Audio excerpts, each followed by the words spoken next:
This is One Sentence News, a daily podcast featuring 3 news stories with a sentence-long summary and 1 sentence of context apiece. I'm Colin Wright.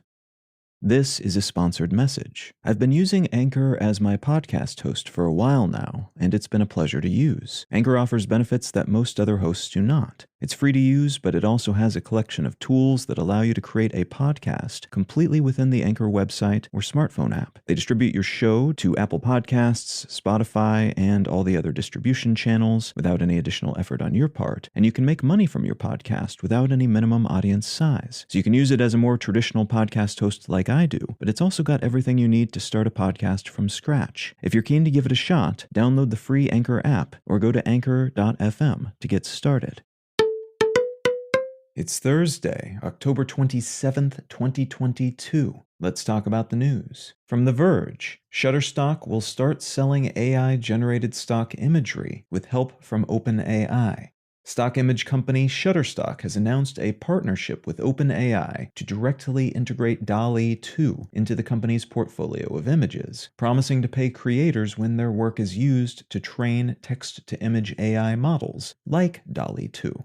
This is a big topic, but in essence, there are now tools that allow you to type a prompt and have software generate a bunch of images based on that prompt. One such tool is DALL-E 2, created by an AI research company/nonprofit called OpenAI. A lot of creators are worried this type of software will put them out of a job, and some creators are pissed because their work is being used to train this type of software to generate images of different kinds, including, in some cases, images that mimic their designs or paintings or photographs, all without their permission. Shutterstock, which sells the right to use images created by independent artists, has said it will partner with OpenAI to help them train their image-making models, and will compensate those creators when their images are used as part of this training, while also banning images created by competing software from their platform. This is unlikely to solve the many AI-related problems creators are worried about, but it's one of the few options on the table right now that involves compensating creators when their work is used to train these tools.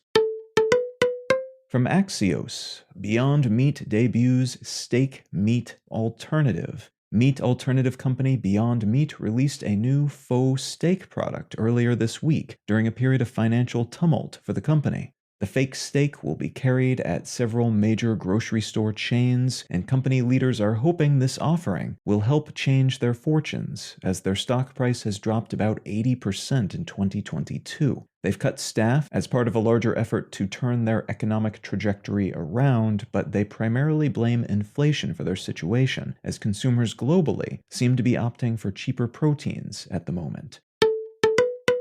And from Bloomberg, Europe's energy crisis takes a surprise turn. After a long period of post-Ukraine invasion warnings that Russia's decision to largely turn off the westward-moving taps for its gas exports would result in energy shortages this winter, European governments and energy companies are now saying they're actually doing pretty good, gas supply-wise, and gas prices have dropped down to about a third of their 2022 peak.